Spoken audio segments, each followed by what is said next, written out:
Hello everyone.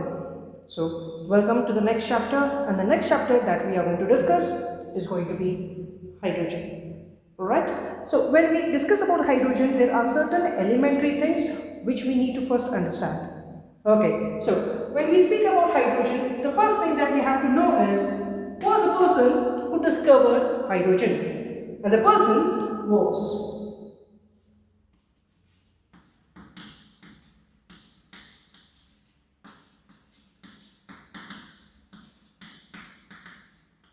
yes, the person who discovered hydrogen was Henry Cavendish. Now, Henry Cavendish discovered hydrogen and it is the lightest element that is known. Okay, so therefore, the first thing, the person who discovered it was Henry Cavendish. Second thing, what we know about hydrogen is that it has an atomic number of 1, right? So when we are speaking about an atomic number as 1, of course, then we can say as its electronic configuration. So electronic configuration of hydrogen is 1s1. This is going to be important thing for us because we are going to discuss about the properties of this particular hydrogen, its relevances with the alkali metals and the halogens on the basis of this electronic configuration. So electronic configuration becomes one of the most important properties. Okay, so coming forward with the next one. This hydrogen exists in a form of a diatomic molecule. Now, when I am saying about a diatomic, okay, when I say about a diatomic, that means there are 2 atoms which are involved in the molecule and it is represented as H2. So it exists in the nature in the form of the diatomic molecule. As we have already discussed about this, that it is the lightest. It is the lightest element. Right? Now, the term hydrogen was proposed by a scientist called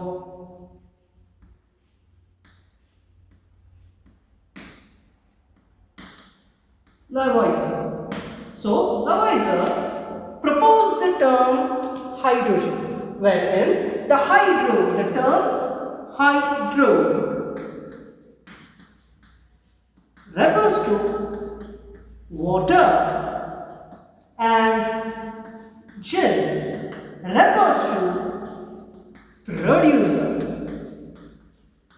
or maker, right? So, hydrogen meaning that it is going to produce water. That is, whenever we take hydrogen and we burn this hydrogen under the presence of oxygen, it leads to the formation of water. So therefore, it has been termed as hydrogen, water producer. Right? So therefore, coming forward with the next one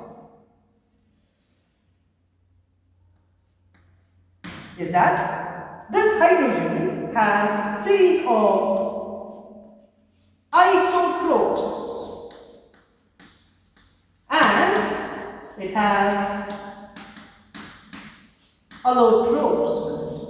So we are going to first observe about isotopes, allotropes, occurrences, right? As we speak about the first thing, and that is going to be the isotopes of hydrogen. Now, hydrogen occurs in the 3 isotopic forms. The first one is called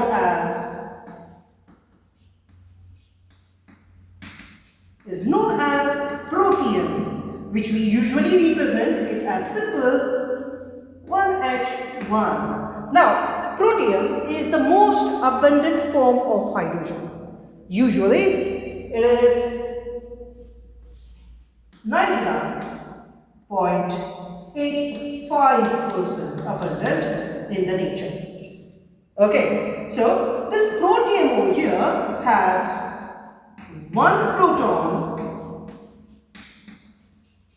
and one electron with it. Okay, so this is actually your simple hydrogen atom.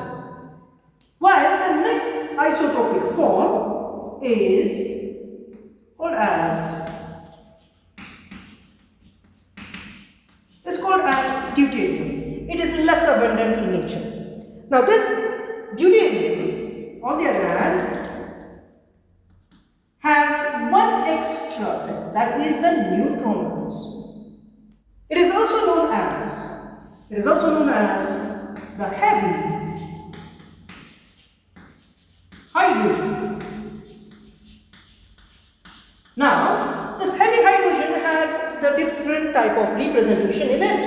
As what we have represented for protonium over here, protium as 1H1. This deuterium is going to be represented as 1D2, or we can also represent it as 1H2. Okay, it is usually found in heavy water. It is found in heavy water, and therefore we also represent it as D2O instead of H.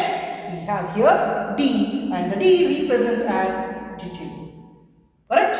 The third isotopic form, as what we have, is called as, it is the tritium. Now, tritium is the most rare form of hydrogen. It is actually radioactive.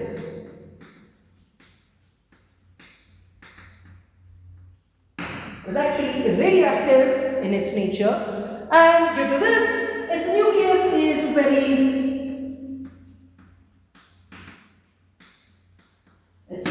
unstable. Usually, this particular tritium is represented as 1T3, or also we can represent it as 1H3. Right? So these are the three isotopic forms of hydrogen. Right?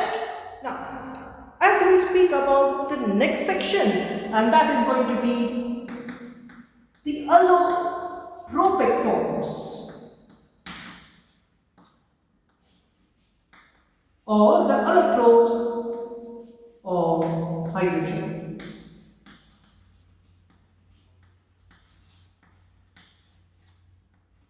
Okay, now remember that the allotrope, the section allotropic forms of hydrogen, this is only for your competitive point. This won't be asked in your regular theory examinations, right? So therefore, when we speak about the allotropic forms of hydrogen, in order to understand this, let us say that we have the hydrogen molecule. I have over here a hydrogen molecule. Now let's take this hydrogen molecule. Okay. So can be represented as over here one hydrogen atom and the other hydrogen atom. Both of them are sharing their electrons in order to form a covalent bond. Let's say this is a condition and the two electrons are being shared. Let's represent it over here. Okay, at the center of this particular atom, let's say there is a nucleus here and the another nucleus is over here. So the allotropic forms of hydrogens are on the basis of the nuclear spin. So whatever we are going to look at, it all depends upon the nuclear spins here. So depending upon the nuclear spin. Now in the nuclear spin, it's actually projecting to the protons. Okay, how this particular proton which is present in the nucleus is going to spin. Whether a nucleus or the proton is spinning in a clockwise or anti-clockwise. It all depends upon that. Okay, so in order to understand this, let us say that this particular proton is going to spin in a clockwise direction, as well as this particular nucleus is going to spin in a clockwise direction. Right? So if both the spins are in the same direction, we call this thing as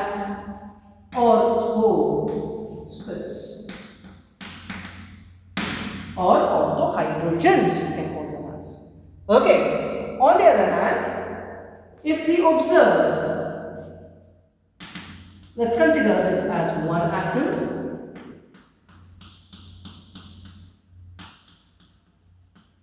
Let's say this is the another atom.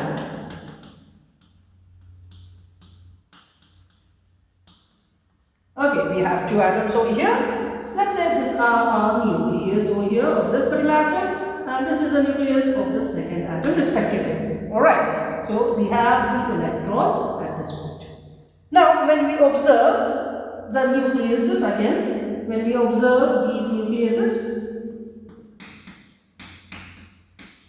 so depending upon the spin of this particular nucleus now, that means whether this particular nucleus, let's say this particular nucleus is going to spin in a clockwise direction, while this nucleus spins in an anti-clockwise direction over here.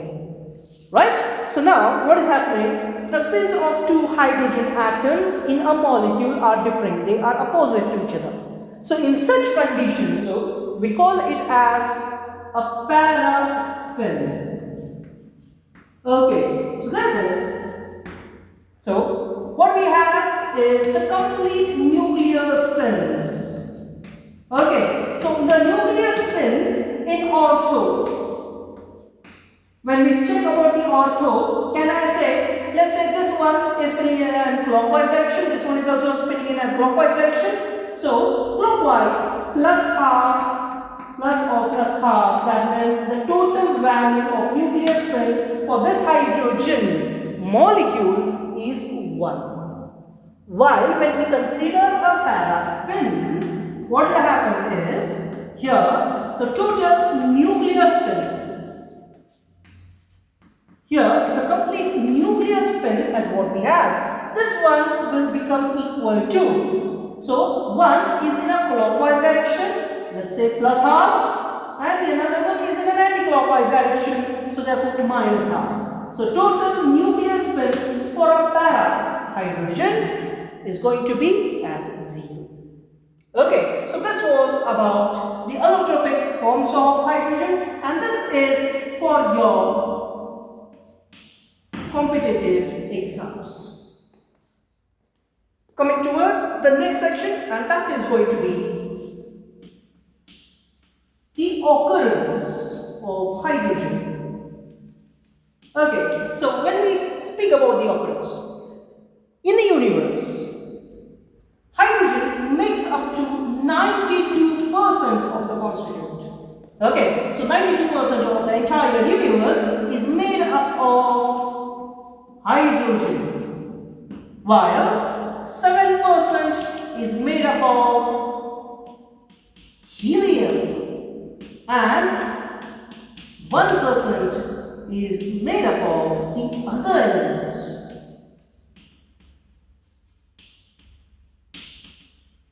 Right? So now, if we are speaking on Earth, the occurrence of hydrogen on Earth. So, on Earth,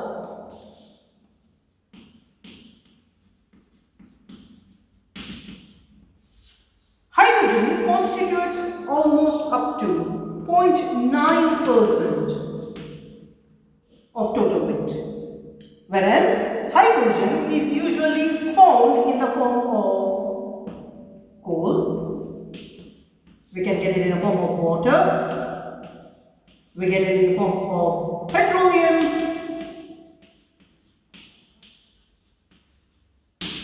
we find it in the form of the other things such as the vegetable and animal waste. Right? So therefore, these are the different forms from where we get hydrogen. The most important source of us getting the hydrogen is water. Due to the hydrogen's light weight, it is not affected by the gravity of Earth, and therefore free hydrogen is not available in the atmosphere. Now, when we speak about the hydrogen, this hydrogen is available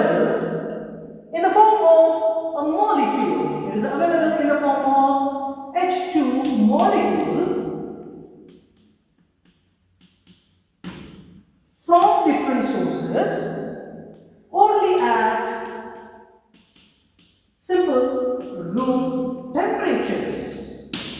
Okay, but if we increase this temperature, that is at the higher temperatures, hydrogen is usually obtained in the form of its atomic level. So atomic hydrogen is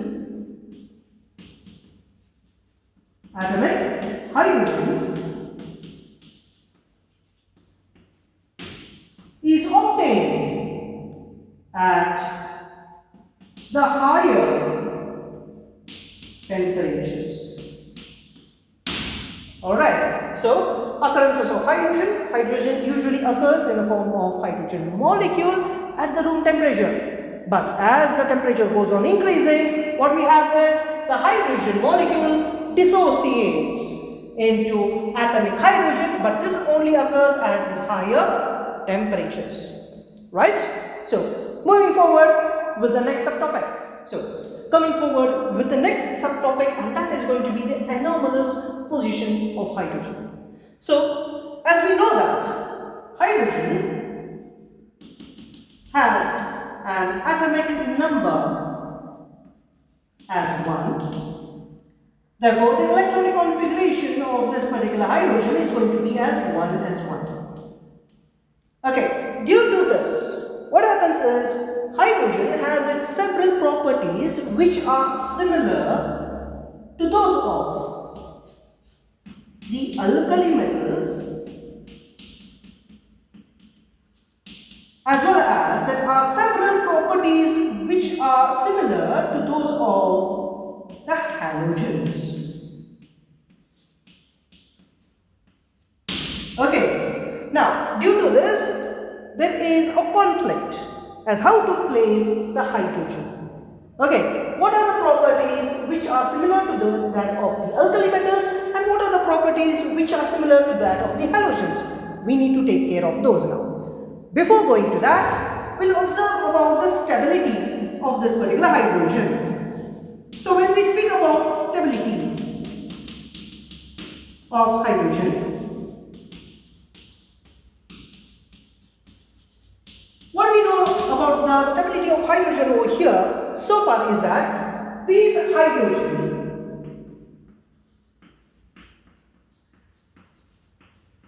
forms stable covalent bonds. Okay, it forms a stable covalent bond with the other elements. So therefore, when it forms a covalent bond, it usually forms with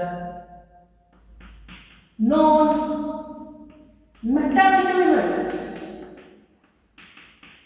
Now, non-metallic elements such as it can be any of the halogens, it can be oxygen, it can be nitrogen, right? So, in such cases, whenever it forms a bond with the non-metallic elements in order to form hydrides. Those are the binary compounds, what we call it as hydrides. Okay, now hydrogen is also available in the form of H plus ions.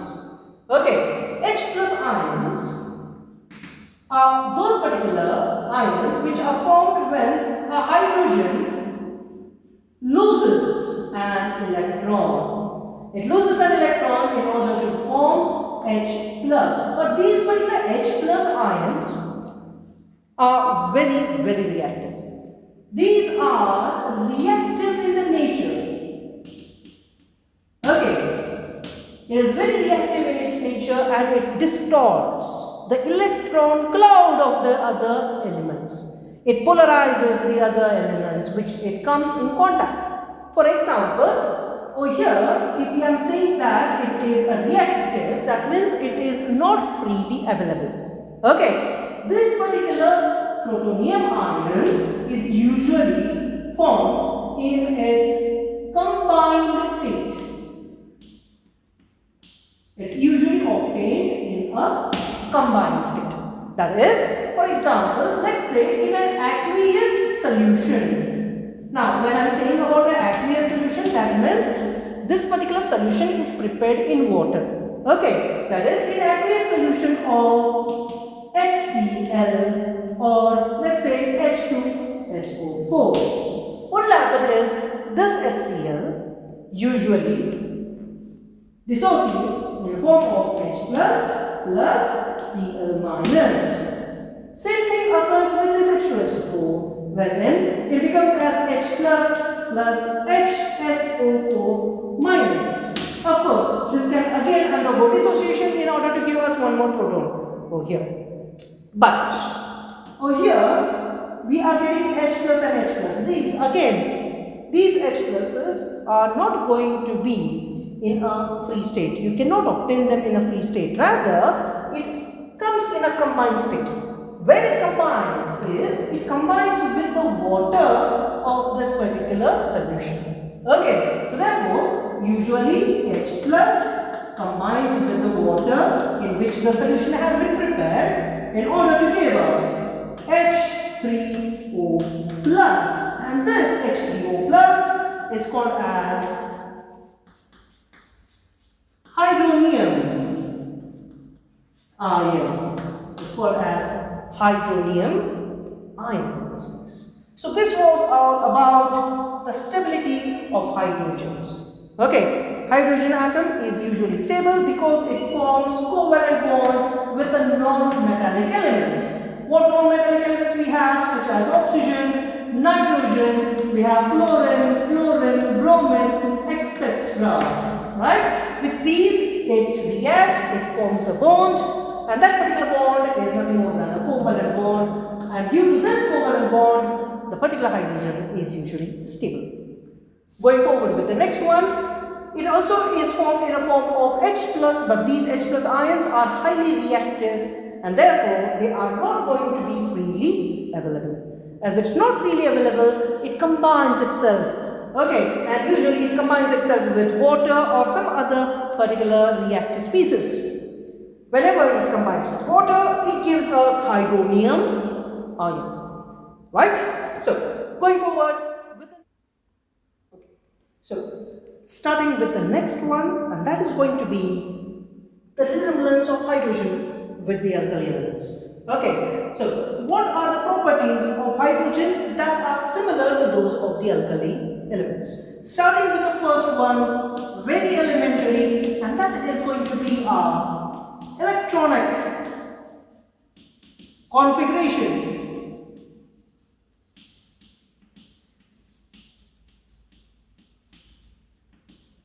So when we take a look at the electronic configuration, so as what we know about the electronic configuration of hydrogen, that is going to be for hydrogen as 1s1, right?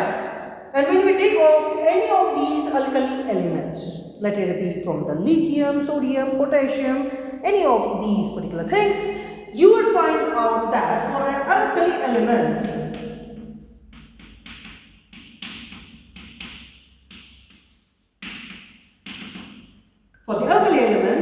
the outermost electronic configuration will be as ns1, which shows that these particular alkali elements as well as the hydrogen, both of them have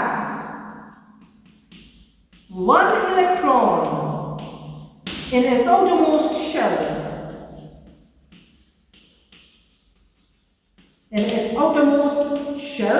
Or we can also call it as in the valence shell. So therefore, both of these, that is the hydrogen as well as the alkali elements, both of them are sharing almost similar type of electronic configurations, right? So therefore, going forward with the second one, that is the electropositive. The electropositive nature. So when we have an electropositive nature here, that means a tendency of an element in order to give electrons, and therefore when it gives an electron, it generates a positive charge on itself. The same thing happens here. When we think about the hydrogen, okay, when we speak about the hydrogen, this hydrogen, as it has an electron configuration as 1s1, it can just give us, or it can lose only and only one electron, right? When it loses one electron, it forms H plus ion, right? Similarly, when we take off over here any one of the alkali metals such as the sodium, okay, even it has a tendency to just lose one electron. When it loses one electron, it forms over here as Na plus, right? So therefore, whether it is an alkali elements or whether it is hydrogen, both of them have a tendency to lose one electron to form unipositive species. The same way goes further. When we take a look into the property number 3, and that is the oxidation state and the valences. So, oxidation state. Oxidation, in a sense, the capacity of the hydrogen in order to lose electrons, in order to exhibit different oxidation state. Of course, for hydrogen, what we know is hydrogen has a capacity to lose only one electron, and therefore it exists in the form of H plus. That means it has a tendency to lose one electron, exhibiting plus one oxidation state. Similarly is the case with of any of the alkali metals. So when we speak about the alkali metals, these alkali metals can also lose one electron. Okay, in order to exhibit the same thing, that is the oxidation state of plus 1. As well as when we see that the hydrogen, as well as let's take over here a consideration of sodium for the alkali elements. Sodium as well as the hydrogen, these have capacity to react and form bonds with the non-metallic elements such as sulfur, oxygen, chlorine, so on and so forth. Okay, in order to form H2S, if I am going to combine this one with oxygen, it is going to form as H2O. If we are going to combine with this with Cl, it is going to form an HCl. Same is the condition with sodium. That is, sodium can react with sulfur, oxygen, chlorine, such kind of species in order to give us Na2S or Na2O or NaCl. It all goes in the same manner. Okay, both of them are reacting in the same manner, exhibiting the same valency of 1. Both of them can form only and only one particular bond. So therefore, that was all about the oxidation state and the valency. Going further with the next one. The next property is going to be the reducing property.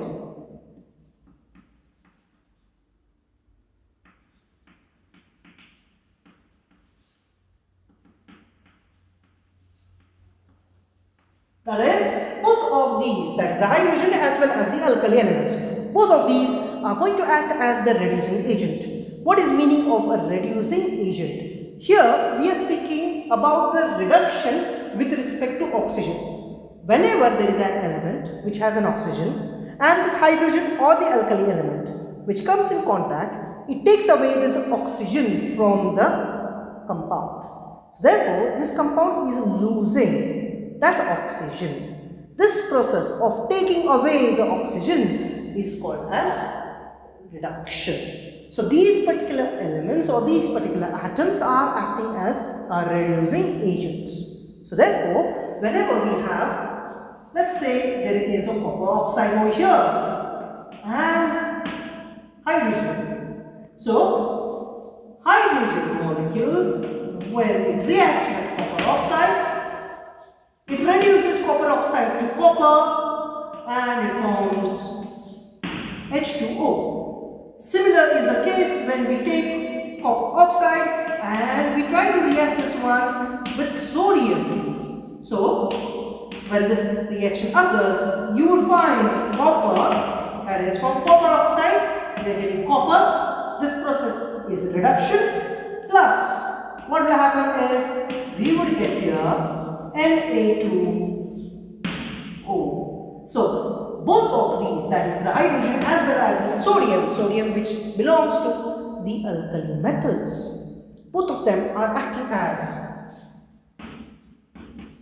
the reducing agents. Right? So coming forward with the next property part. Now we are going to take a look into resemblance.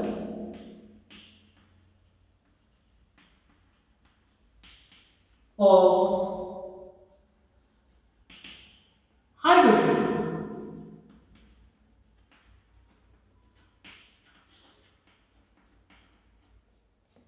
with what we have now is the halogens. Alright, so speaking about the resemblances of the properties of hydrogen with halogen. Again, let's start with the first one, the basic consideration, that is the electronic configuration.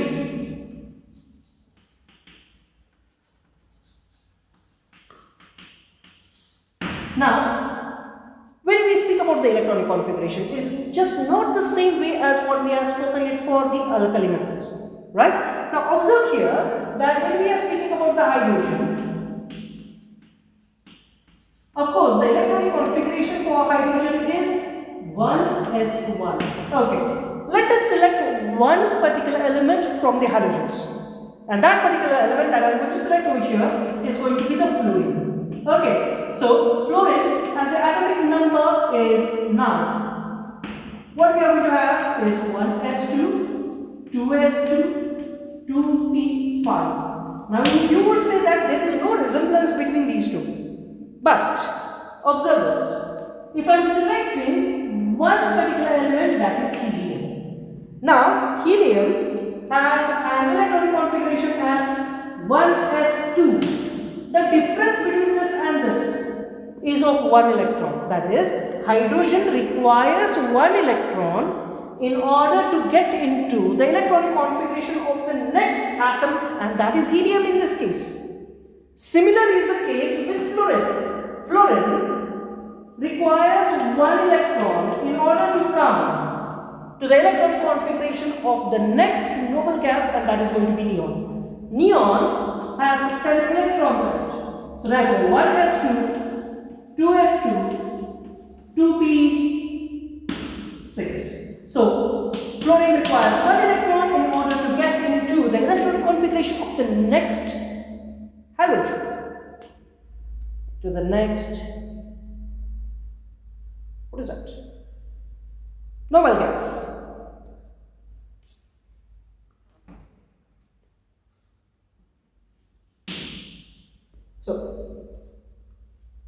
So fluorine requires only 1 electron in order to get into the electronic configuration of the next noble gas in this case, right? So coming forward with the next one, and that is going to be the property number 2 as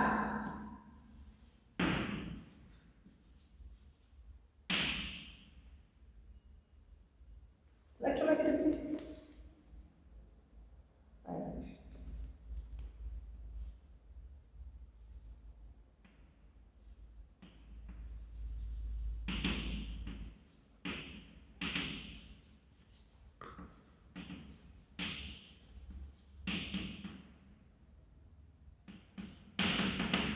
So coming towards the next one, and that is going to be the ionization enthalpy.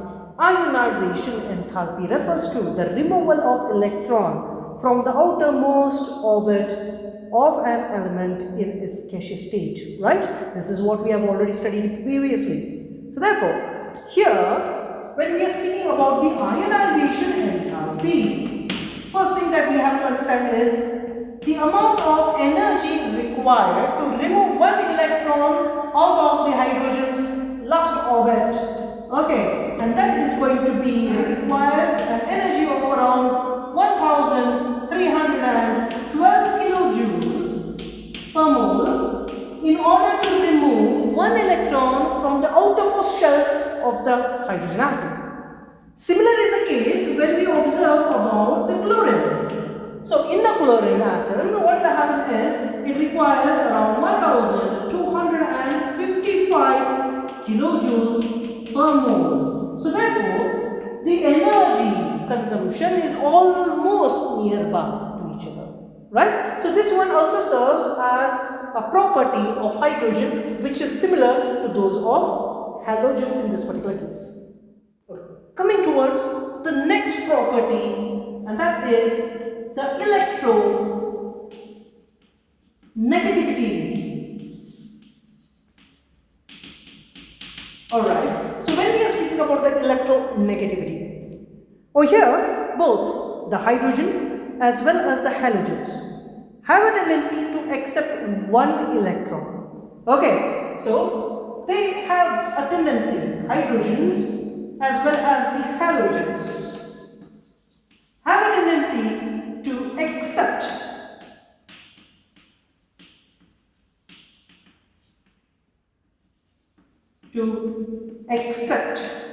one electron in order to form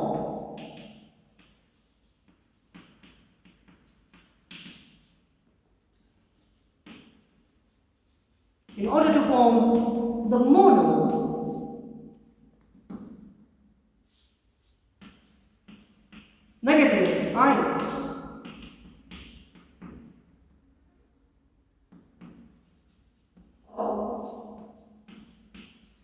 Monovalent ions.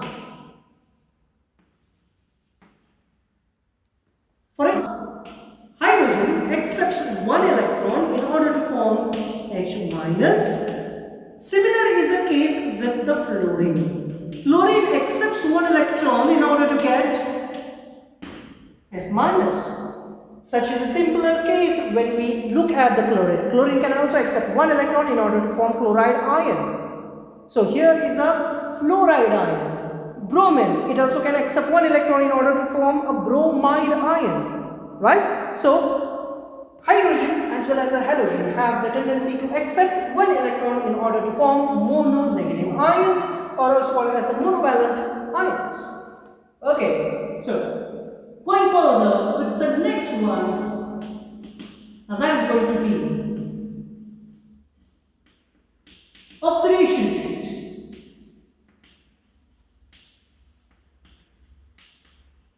So when we take a look into the oxidation state, hydrogen can express an oxidation state of -1 by accepting one electron. Similar is the case with the halogens. Halogens also accept one electron in order to form an oxidation state of -1. Again, the resemblance between hydrogen and halogens. Going further with the next one. And this is going to be the last property, and that is hydrogen exhibits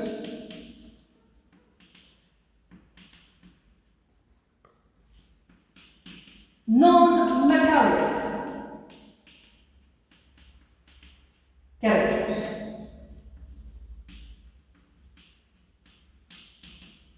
So, as we already know that the halogens are also non-metallic in their nature, so as the hydrogen. So, hydrogen as well as the halogens, what they do is they exhibit non-metallic characters.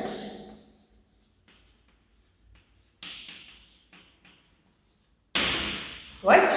So, this is the end for today's video. Take care and have a great day.